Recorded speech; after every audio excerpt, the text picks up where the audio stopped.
నమస్తే, నేను మీ anchor Shiva. Welcome to iDream media. ఈ రోజు మన ముందున్న guest Bigg Boss season 8 contestant Sonia. Already promo చూసుంటారు. అసలు బిగ్ బాస్ తప్ప, సోనియా ఆడిన గేమ్ తప్ప, లేకపోతే లోపల ఉన్న మనుషులు తప్ప, ఇంతకీ ఎవరిది తప్పు? తిని ఆడిన గేమ్ ఏంటి, బయటకు చూపించింది ఏంటి, ఇంత నెగిటివిటీ కారణం ఏంటి? ఇవన్నీ డౌట్స్ మనందరికీ ఉంటాయి. ఈ బయటకు వచ్చిన తర్వాత తిని నెగిటివిటీని ఎలా తీసుకుంది, ఇవన్నీ మనకి చాలా డౌట్లు ఉన్నాయి. అసలు ఈ డౌట్లన్నిటికీ క్లారిటీ మనం సోనియాతో మాట్లాడితేనే మనకు వస్తాయి. అండ్ లోపల జరిగినవి మనకు కొన్ని తెలుస్తాయి, కొన్ని తెలియవు. అవన్నీ కూడా మనకు తెలియని విషయాలు తెలుసుకునే ప్రయత్నం అయితే సోనియాతో మాట్లాడి తెలుసుకుందాం. హాయ్ సోనియా గారు. నమస్తే. చాలా పద్ధతిగా, చాలా మంచిగా, నీట్ గా ఉన్నారు. Thank you Shiva. Big boss చరిత్రలో సెకండ్ వీక్, థర్డ్ వీకే ఒక అమ్మాయికి ఎంత నెగిటివిటీ, అసలు చాలా బయట వీడియోలు కానీ లేకపోతే మీ గురించి మాట్లాడడం కానీ ఇంత నెగిటివిటీగా మాట్లాడడానికి గల కారణాలు ఏమనుకుంటున్నారు మీరు? నెగిటివిటీ ఒకటే మాట్లాడినా, పాజిటివిటీ అసలు ఏం లేదంటారా? అంటే పాజిటివ్నా, అసలు మీ పాజిటివిటీ వాళ్ళు చూడలేదో, లేకపోతే ఎవరు కనిపించలేదో, లేకపోతే వాళ్ళు చూపించలేదో. ఓకే, బట్ నెగిటివిటీ అయితే మాత్రం పీక్స్ లో ఉంది. బిగ్ బాస్ లోని ఏ అమ్మాయికి ఇంత సెకండ్ వీక్ లో ఇంత నెగిటివిటీ వచ్చిందంటూ ఎవరికి లేదు అది. అండ్ ఒకరు ఎలిమినేట్ అవ్వాలని జనాలు కోరిక, మరి ఎలిమినేట్ అవ్వాలి, దీన్ని ఎలిమినేట్ అయిపోతే హ్యాపీ సెలబ్రేషన్స్ వీడియోస్ ఇవన్నీ ఇన్స్టాలో పోస్ట్ చేసుకొని ఒక సెలబ్రేషన్ జరుపుకున్నారు జనాలు. అదే ఈ కారణం, ఇంత నెగిటివిటీ ఏంటి, అసలు ఇంత నెగిటివిటీ ఉంటుందని అనుకున్నారా మీరు బయటకు వచ్చి చూసి? మీకు ఏమనిపించింది అని? నేనైతే అసలు ఎక్స్పెక్ట్ చేయలేదు. Positive and negativity mix of everything ఉంటుందని, అన్నిట్లో ఉంటుందని నమ్ముతాను నేను. ఇంత నెగిటివిటీ అవుతుంది అని నేను ఎక్స్పెక్ట్ చేయలేదు, అదైతే విషయము. అండ్ నాకంత పెద్ద ఫరకేం పడలేదు నాకైతే. యాక్చువల్లీ నాకు అనిపించింది కి like you know what ever, like అంటే నేను ఎక్కువ అది చూడని కూడా చూడలేదు. కొన్ని వీడియోస్ 1 or 2 మనోళ్ళు చూపించారు, సో అది చూసాను. గిదేంద్ర బాబు దాని ముందు ఎంత మంచి మూమెంట్ అది, ఎంత ఎమోషనల్ మూమెంట్ అది, ఎంత ఫన్ మూమెంట్ అది, దాన్ని ముందు తర్వాత కట్ చేసి గిజ్ చూపించిరేంద్ర బాబు మీకు అని అనిపించింది నాకైతే. So that's where the portray చేసిన విధానము వల్లనే అని నాకైతే క్లియర్ గా అనిపించింది. C ultimately that's a reality show. వాళ్ళకి ఎట్లా వర్కౌట్ అయితే అట్లా చూపిస్తారు అనేది నాకు ఈ రోజు అర్థమైంది. బట్ నేను వెళ్లే ముందు మాత్రం I thought big boss is a life show for me. Like you know wild life style, లేకపోతే లైఫ్ స్టైల్ షోస్ ఇట్లా ఎట్లుంటాయో అట్లా ఉంటది కావచ్చు. రియల్ నేచర్స్ ఇట్లా బయటపడతాయి కావచ్చు. ప్రెజర్ లో ఉన్నప్పుడు ఎట్లా రియాక్ట్ అవుతారు, ఇట్లున్నప్పుడు ఎట్లా రియాక్ట్ అవుతారు, ఇటువంటి అన్ని నేర్చుకోవచ్చు. అండ్ మనము ఆల్మోస్ట్ లైక్ ఒక 40 years లైఫ్ లో డిఫరెంట్ ఇన్స్టెన్సెస్, డిఫరెంట్ సిచ్యువేషన్స్ వచ్చినప్పుడు మనం డెసిషన్స్ ఎట్లా తీసుకుంటాం, రియాక్ట్ ఎట్లా అవుతాము, ఇవన్నీ మనకి ఈ 100 రోజుల్లోనే అర్థమైపోతే ఇంకా బెస్ట్ లైఫ్ బతకొచ్చు కదా అని నేను అనుకున్నా. కానీ ఇది మొత్తం రివర్స్ చేసి రోడ్డు మీద పడేసిండు. But that's fine. ఇప్పుడు మీరు ఏదైతే షోకి వెళ్ళారో అదే షో బజ్ లో క్వశ్చన్స్ విని ఫస్ట్ షాక్ అయి ఉంటారు, ఎందుకు ఇలాంటి క్వశ్చన్లు అడుగుతున్నారని. సెకండ్ పాయింట్, మిమ్మల్ని ఇంట్రొడక్షన్ లో స్నేకి అని అన్నారు. పెద్ద ఏం లేదే, ఎందుకు దీనికోసం కొట్టుకుంటున్నారా అనే కామెంట్. అంటే ఇదే షో వాళ్ళు కామెంట్ చేశారంటే, లైక్ ఆ కామెంట్స్ మీరు విన్నారా, అక్కడ ఉన్నారా? ఇంట్రో అప్పుడు నేను లేను, ఫస్ట్ నుంచి నేను ఇంట్రో అప్పుడు నేను లేను. ఇక్కడ ఏం లేదే, ఎందుకు ఇలా లోపల కొట్టుకున్నారు అన్నప్పుడు మీ ఫీలింగ్ ఏంటి? ఏం లేదు పెద్ద, ఏమి అంత ఎందుకు మాట్లాడుతున్నారు అని అనుకున్నాను నేను, అంతే. నాకు అర్థం కాలేదు అప్పటికి. బట్ యా, కూర్చున్నప్పుడు హాట్ సీట్ లో కూర్చున్నప్పుడు మాత్రం ఆయన ఫస్ట్ మాట్లాడిన ఇంట్రొడక్షనే జస్టిఫికేషన్ ఇచ్చుకోవచ్చు అట్లా ఇట్లా అని మాట్లాడిండు. అండ్ నేను మాట్లాడే టైంకి మీరు అన్నిటికీ జస్టిఫికేషన్ ఇస్తున్నారు అని మాట్లాడాను. మరి నీకేం కావాలో అది చెప్పు కదా, నేను అదే మాట్లాడతా మరి. That's what I came forward. Like అంటే like I don't want to hurt him or you know, నేను రియాక్టివ్ మోడ్ లోనే ఆయన మాట్లాడిన అన్నిటికీ కూడా మధ్యలో అనిపించింది నేను చాలా మిమ్మల్ని లైక్ హర్ట్ చేస్తున్నట్టున్నా, మీరేం అనుకోకండి, but questions are like that and నేను నా స్టైల్లో నేను ఆన్సర్ ఇస్తున్నా. అంటే నా డ్యూటీ సోనియా, ఇది నేను నా డ్యూటీ చేస్తున్నా, మీకు నచ్చినట్టు మీరు ఆన్సర్ చేయండి అని అన్నాడు. And that's actually like I spoke almost like 1.5 hours అనుకుంటా, 1 hour 15 minutes అన్న కనీసం మాట్లాడింట. ఐ థింక్ 28 minutes ఇచ్చింది. దానిలో కూడా మళ్ళీ అదే కదా, ముందు వెనకాల కట్ చేసుకుని ఏం కావాలో అదే ఇచ్చుకుంటారు. సో అదే నాకు అర్థమైపోయింది, అంతే.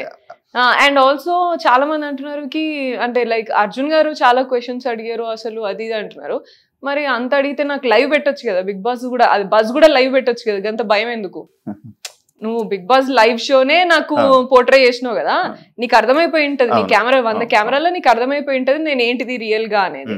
అర్థమైనప్పుడు లైవ్ కూడా అదే పెట్టి అట్లే పోర్ట్రే చేయాల్సింది కదా. అంటే ఇప్పుడు మీరు మాటలు బట్టి ఏంటంటే బిగ్ బాస్ వాళ్ళు మిమ్మల్ని బ్యాడ్ చేశారని అనుకుంటున్నారు? I absolutely feel that he's happened. అంటే మీరు ఏం చేశారు అదే కదా చూపిస్తారు. అదే నేను డెఫినెట్ గా నేను వాళ్ళతో మంచిగా ఉన్నా, నా తమ్ముళ్ళు అనుకున్నా, నేను మంచి లైక్ మదర్లీ ఫీలింగ్ తోని వాళ్ళని ఇద్దరిని, వాళ్ళు నాకన్నా ఏజ్ లో కూడా చిన్న కాబట్టి అన్నా తమ్ముడు అనేసి నేను చెప్పినా సరే వాళ్ళకి కిడ్స్ లాగా ట్రీట్ చేసి మంచిగా ఉన్నా నేను. అంటే ఈ అన్నా తమ్ముళ్ళు అనే పాయింట్ లైక్ సిచ్యువేషన్ వచ్చినప్పుడు కానీ ఎవరైనా అడిగినప్పుడు తప్ప మిగతా టైంలో కూడా మీరు వాళ్ళని అలాగే పిలిచుంటే బాగుండేది కదా అనే ఆడియన్స్. పిలిచి ఉంటే బాగున్నాక అట్లా అంటే పిలిచి అంటే చేయాల్సిన స్కోప్ అట్లా లేదు కదా. Like you know we went through the journey అంతే. మాట్లాడుతున్నప్పుడైనా క్యాజువల్ గా అరే తమ్ముడు ఏం చేస్తున్నాడు, బేటా అంట నేను కాన్వర్సేషన్ లా క్యాజువల్ టాక్స్ మనందరం మాట్లాడుకుంటే అలా అనుకుంటాం. జస్ట్ కన్వే రాంగ్ అయింది అంటున్నారు. కన్వే రాంగ్ కాదు. నువ్వు ఇప్పుడు నేను ముందంతా నేను ఆల్మోస్ట్ ఒక గంట సేపు మాట్లాడింటా, గంట సేపు కూర్చొని మాట్లాడుకుంటా ఉంటాం మేము. దెర్ వాజ్ లైక్ ఒక వీడియో ఉన్నది, దాంట్లో నేను పృథ్వీతో కూర్చోంట. వాడు యాక్చువల్లీ ఆ రోజు హర్ట్ అయిండు. ఎందుకు అంటే నేను నువ్వెవడరా నాకు చెప్పేది అని అన్నా నేను balloon task law. And he's very emotional, Prithvi is very emotional and నాతో ఇంకెక్కువ ఎమోషనల్ ఉంటాడు. సో వాడు ఏడవలేక గుర్తు చేసుకొని మాట్లాడకుండా సైలెంట్ గా ఉన్నాడు. ఏమైందిరా లిటరలీ ఒక 45 minutes అడిగితే కూడా నాకు కూడా చెప్పలేదు. అప్పుడు నిఖిల్తో పోయి మళ్ళీ చెప్పిండు కి బెలూన్ టాస్క్ మధ్యలో నువ్వు ఎవడరా అన్నది నన్ను, నేను ఎవరు కాదా, నాకు ఆ బాండ్ ఉండడం వల్ల నేను ఉల్టా మాట్లాడలేకపోయినా, నేను సోనియాని నేను అట్లా మాట్లాడలేకపోతున్నా నేను అస్సలే అని ఫీల్ అయ్యిండు వాడు. So that was a situation. దానికి నేను సారీ రా ఇంకొకసారి అనరా, కానీ ట్రై చేస్తే ఇంకోసారి అనకుండా ట్రై చేస్తారా, కానీ గేమ్ లో అట్లా అవుతుందిరా ఇట్లా అని చెప్తున్నా. దాన్ని తీసుకుపోయి వీళ్ళు ఏదో చేస్తే ముందు మాట్లాడిన తర్వాత మాట్లాడింది వేయకుండా జస్ట్ ఇట్లా సారీ రా ఇట్లా అన్నే మూమెంటే వేస్తే ఏం అర్థం అవుతుంది? ఇక అవతల చూసాడు ఏం తీసుకుంటే నేనేం అనుకుంటా, ఇంకా దాన్ని నేనేం ఫీల్ కావాలి. ఈ టాపిక్ కూడా ఉంది, ఈ టాపిక్ పాయింట్ నేను మాట్లాడుతాను దాని గురించి. ఇదే కాకుండా ఇది బిగ్ బాస్ మీరు ఆడే గేమ్ కానీ ఇది చూస్తే ఆడపులి వర్డ్ గానీ ఇది చూస్తే మా ఓటీటీలో మా బిందు మాధవి వర్డ్ ఇన్ వర్డ్స్. అవునా? ఆ గేమ్ అలా అనిపించింది. మీరేమన్నా సీజన్ ఫాలో అయ్యి తనలా ఉండాలి, ఆ మేనరిజం మెయింటైన్ చేయాలని ఏమైనా అనుకున్నారా? నో, నేను అసలు ఎప్పుడు ఎక్కువ అసలు సీజన్స్ చూడలేదు. ఆ బిందుమాధవి గారు అంటే నాకు ఇష్టము డెఫినెట్ గా. ఆవిడ ఉన్నప్పుడు నేను కొన్ని క్లిప్స్ అట్లా అంతా చూసినాను. కరోనా టైం కాబట్టి ఆ టైం కూడా లైక్ యూనో కొంచెం టైం కలిసి వచ్చింది కాబట్టి కొంచెం ఏదో funny like you know end of the day ఏదో రిలాక్స్ గా ఇట్లా పెట్టేసి పడుకునేది అంతే. అట్లా చూసే తప్ప ఎక్కువ నేను ఫాలో అవ్వలేదు ఏ సీజన్ కూడా. ఎందుకంటే ఆడపులి అనే ఏది ఉంది అయితే ఆ వర్డ్ తను వాడింది అనమాట. ఓకే, అంటే తన వాళ్ళ బేసిక్ గా వేరే వాళ్ళు బయట ఇచ్చారు. ఆ ట్యాగ్ ని తీసుకునే సెల్ఫ్ గా, అంటే ఒక ట్యాగ్ ని ఎవరైనా వేరే వాళ్ళు ఇవ్వరు కానీ మీరు మాట్లాడుకొని ఇది ఓవర్ అయ్యింది అని అన్నాయి. నేను యూజువలీ మా ఇంట్లో అందరు కూడా అదే అంటారు, జనరల్ గా అందరూ అదే అంటారు. అండ్ నేను ఆఫీస్ లో ఆఫీస్ లో ఉన్నప్పుడు కూడా అసలు ఇక నేను కొంచెం ఇట్లా రేజ్ అయినా సరే వచ్చేసింది రాడపులి బయటికి పడ్డదిరా ఇక అయిపోయిందిరా మీ పని అన్నట్టు ఇట్లా కామెంట్ చేస్తూనే ఉంటారు. So that's a regular word for me in my daily life. So అది పెద్ద నాకు అట్లా ఏమన్నా అండ్ పెద్ద పులి ఆడపులి ఇట్లా అని అంటూనే ఉంటారు. ఆ పెద్ద పుల్లాగా ఎందుకు లేస్తావు, మా అమ్మ కూడా అంటది ఎప్పటికప్పుడు, ఎప్పుడు పెద్ద పుల్లాగా ఎందుకు లేస్తావు, ఇలా కొంచెం కామ్గా మాట్లాడు, కొంచెం చిన్నగా గొంతు పెట్టి మాట్లాడు అట్లా అంటారు. సో దాంట్లో వచ్చింది. ఆల్సో అబ్బాయి also use to tell that house లో కూడా అబ్బాయి అనేటోడు ఫస్ట్ ఇట్లా లేచినాను ఇట్లా అని అట్లా అనేటోడు అన్నట్టు. So I was like okay. And Nikhil మీద ఫస్ట్ వీక్ లో మాట్లాడినప్పుడు కూడా అవన్నీ కుక్కర్ విషయంలో కూడా అన్నిటికీ అబ్బాయి కూడా అనేటోడు అన్నట్టు. అట్లా 1-2 సార్లు అన్నందుకు సరే అని చెప్పేసి అన్నా అంతే నేను. And that was flow, nothing planned. Shiva house లోపలికి వెళ్ళంగానే గొడవలతో స్టార్ట్ అయ్యి జర్నీ అందరితో బాగా అలా మాట్లాడి ఫైట్ చేసి, అంటే లైక్ ఫస్ట్ ఫ్రేమ్ లో కనిపించింది, ఫస్ట్ గొడవ స్టార్ట్ అయింది మీతో, వాయిస్ రేస్ చేసింది మీరు. స్టార్టింగ్ లో మంచిగా ఉంది, బాగుంది, అరే మాట్లాడు. కానీ అది ప్రతిసారి అదే గొడవ కంటిన్యూస్ గా అదే రిపీట్ అయ్యి అనవసరం వాటిలో కూడా మాట్లాడుతుంది. అవసరమా దీనికి ఇంత ఇష్యూ, అవసరమా దీనికి ఇంత మాట్లాడడం అవసరమా అని.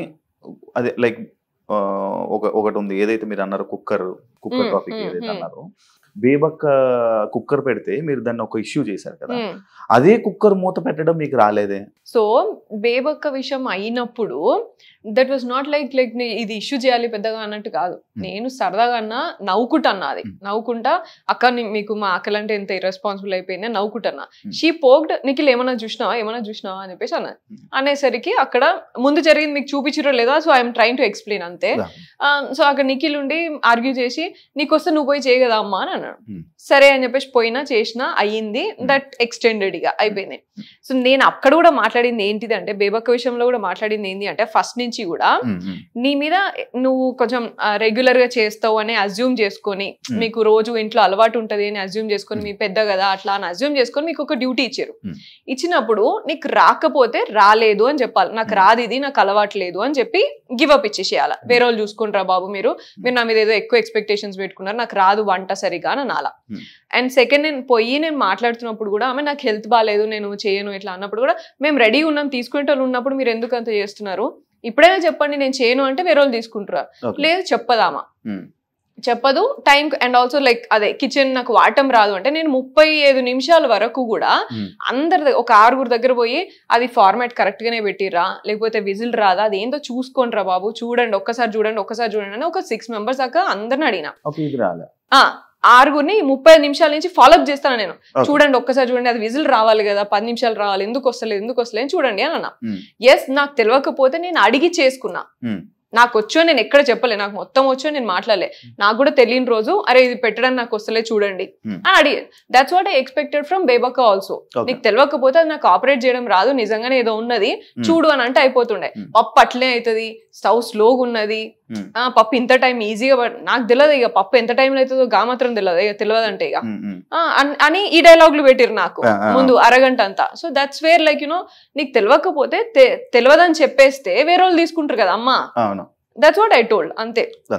విష్ణుకి మీకు పాత కక్షలు ఏమైనా ఉన్నాయా, లేకపోతే ఎందుకు విష్ణు ఏం మాట్లాడినా నచ్చదు, ఏం చేసినా నచ్చదు ఎందుకు? అయ్యో అసలు విష్ణు విషయంలో నాకు అట్లా ఏం లేదు. But what happened is like, మీరు ఒకవేళ అది నాకు విష్ణుకి జరిగింది అంటే గనక, అప్పుడు ముందు ఒక 3 గంటలు వరకు కూడా, 3 గంటల ముందు నా దగ్గరికి రాకముందు ఒక 3 గంటలు కూడా కంటిన్యూస్ గా they were discussing about same things. And అందరి దగ్గర మాట్లాడుతున్నారు, అవే మాట్లాడుతున్నారు, ఏది నీకు వీళ్ళకి ఏంటి అది ఇది అని చెప్పేసి అవే డిస్కషన్స్ అవుతున్నాయి. సో ఐ వాజ్ లైక్, నా దగ్గరకు వస్తారు అని నాకు ప్రెషర్ ఉన్నది ఒకటి, నా దగ్గర దాకా రావద్దు ఈ టాపిక్స్, నేను ఎంకరేజ్ చేయను, నాకు నచ్చదు అటువంటి స్పేస్, లైక్ కామెడీ అట్లా జరుగుతున్నప్పుడు కూడా నేను కొంచెం నాకు నచ్చదు అది. అండ్ ఐ వాజ్ లైక్, నేను అవుట్ రైట్ నేను ఒక అంటే బాసీ లైఫ్ స్టైల్ నుంచి ఒక ఈ లైఫ్ స్టైల్ పోయినా రైట్ అవే. లైక్ నేను ఎప్పుడు ఒక కాలేజ్ లో కూడా నేను కామెడీ ఉండి లేకపోతే ఇట్లాంటి ఎంటర్టైన్మెంట్ లో ఇట్లుండి అట్లా అంతా లేను నేను. So that was like 3rd day or something, first week law just 3-4 రోజులు అయింది అంతే. I also have all kinds of pressure, family ఏంది ఏం జరుగుతుంది అన్ని kinds of pressure back of the mind ఉన్నాయి. బట్ హవెవర్ అది 3 గంటలు జరిగింది నాకు చాలా ఎఫెక్ట్. ఇంద్ర బాబు నేను ఇక్కడ ఉండగలుగుతాను అసలు గింత గీ స్పేస్ లా, వీళ్ళందరూ ఇట్లున్నారు, ఇవన్నీ ఆలోచించుకుంటాను నేను ఆ టైంలో.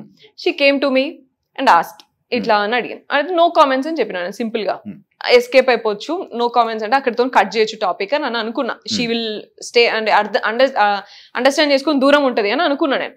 కానీ నో కామెంట్స్ అని చెప్పి నేను లోపలికి పోయిన తర్వాత మళ్ళీ అదే కంటిన్యూ చేస్తున్నాను. ఏమున్నది దీంట్లో, పెద్ద కామెడీగా అడిగినా కదా నేను, అందరినీ అడుగుతున్నా కదా నేను, ఇది జోక్ ఎందుకు తీసుకోరు ఇలా అని కంటిన్యూ చేసింది. That's my problem. నువ్వు అందరితో జోక్ చేస్తే నా దగ్గర నాకు ఆ జోక్ వద్దు. ఆల్సో దానికే అన్నా, బట్ నాకు ఒక్కదానికి అన్నదాన్ని అనలేదు నేను. ముందంతా చాలా వేరే వేరే మాటలన్నీ మాట్లాడతారు, వాళ్ళ లాంగ్వేజ్ కొంచెం డిఫరెంట్ ఉంటది. I'm not only pointing on Vishnu, like వేరే వాళ్ళు కూడా ఉన్నారు, సమ్ బ్యాడ్ వర్డ్స్ మాట్లాడతారు. నేను వినడానికి కూడా నేను రెడీగా ఉండను, నేను అది యూజ్ చేయను నేను అవన్నీ. So I don't want to tell all those words ఎట్లా మాట్లాడతారు అనేది, because they're all like ultimately like friends అంటారు, ఫ్రెండ్స్ అవుతారు, ఉన్నారు కూడా. So I don't want to point out. But language విషయంగా నాకు కొంచెం ప్రాబ్లం ఉన్నది. అండ్ ఆల్సో ఈ కాన్వర్సేషన్స్ ఉన్నాయి కదా, ఇవి నాకు నచ్చవు, ఎన్వైరన్మెంట్ నచ్చదు నాకు. సో లాస్ట్ 3 years నుంచి నేను సఫర్ అవుతున్నా కాబట్టి ఐ థాట్ నేను నా దగ్గరికి ఇటువంటి కామెడీ రావద్దు, నా స్పేస్ లో నన్ను ఉండనియండి, నా దగ్గర ఇటువంటి కామెడీ నేను ఎంకరేజ్ చేయదలుచుకోలేదు, గోయింగ్ ఫార్వర్డ్ ఆల్సో ఎంకరేజ్ చేయదలుచుకోలేదు. అందుకనే I use that word mentioning I don't belong to your Ah. అని అన్నా నేను ఆ స్పేస్ కి బిలాంగ్ గాను ప్లీజ్ అన్నట్టు అన్నా. Yeah. అనేసి మళ్ళీ లోపలికి వెళ్ళినాక షీ ఎక్స్టెండెడ్ సేయింగ్ యునో మళ్ళీ ఏమంటారు నేనేమన్నా ఇలా అన్నానా నేనేమన్నా అనేసి కొన్ని డ్రెస్సింగ్ మీద కూడా కామెంట్ చేయడం జరిగినట్టుంది. నేను చెప్తా అది నామినేషన్స్ లో తీసుకొచ్చినప్పుడు అది. సో ఆమె నన్ను వెంటనే నేను ఇలా చెప్పేసి లోపలికి వెళ్ళగానే నేనేమన్నా ఇలా అని యూజ్ చేసి మాట్లాడినా మీ గురించి ఇది చెప్పినా అది చెప్పినా అంటే స్టాప్ ఇట్ అన్న గట్టిగా stop it I don't want to extend అని అన్న ఆమె ఇంకా నువ్వు అరిచినంత మాత్రాన మేము తగ్గుదామా నీ పర్సనాలిటీ ఇది నా అది ఇది అని చాలా మాట్లాడింది. ఇగో మీకు తెలిసి పుణ్యశ్రీ అవి మీకు తెలిసిన 3 మాటలే కానీ లిటరలీ 2 గంటలు ఆమె చాలా లెవెల్ తగ్గేసి మాట్లాడింది, చాలా మాటలు అన్నది. నేను మాటలు రిటర్న్ అనలేక కాదు కానీ I already felt this is all personal. ఇక్కడ ఎందుకు ఈ అట్మాస్ఫియర్ లో నేను కూడా ఆ లెవెల్ కి దిగజారి మాట్లాడడం అవసరం లేదు. అండ్ నేను స్ట్రెంగ్త్ తెచ్చుకుంటే సరిపోతుంది, ఇదే కామెడీ కంటిన్యూ అవుతుంది కావచ్చు, ఇదే స్పేస్ లో నేను ఉండాలి కదా, ప్రాబ్లీ నేనే స్ట్రెంగ్త్ తెచ్చుకుంటా, నేనే అలవాటు చేసుకోవాలన్నా ఎట్లనో ఆలోచించుకుంటా అన్నట్టు సైలెంట్ గా కూర్చున్నా. నాకు ఇది పడదు కదా అనేసి. I know my floss, I know my weakness, నా స్ట్రెంగ్త్ నా వీక్నెస్ నాకు తెలుసు. For their age or for their environment అది ఆ కల్చర్ అండ్ ఆల్ వాళ్ళకి ఈజీ కావచ్చు, నాకు అది ఈజీగా నేను తీసుకున్నా jokes. So that was like explain చేయాల్సింది కదా ఒక మీ అంటే లైక్ అంత ఆరోగెంట్ గా అలా కాకుండా లైక్ అలా అన్నట్టు అనిపించింది. లైక్ మీ వేలో మీరు అరే నాకు ఇలా సింపుల్ గా చెప్పేస్తే అయిపోయేది కదా, నేను ఇలాంటి వాతావరణం నాకు తెలియదు, నాకు ఇలాంటి వాతావరణం ఇలాంటి మాటలు నేను ఎప్పుడు వినలేదు అని లైక్ మీరు తర్వాత చెప్పినా కూడా దీంట్లో ఏమున్నది పెద్ద అట్లా అంతా మాట్లాడారు. దీంట్లో ఏమున్నది ఇది జోక్ కదా, గిది తీసుకోపోతే ఎట్లా.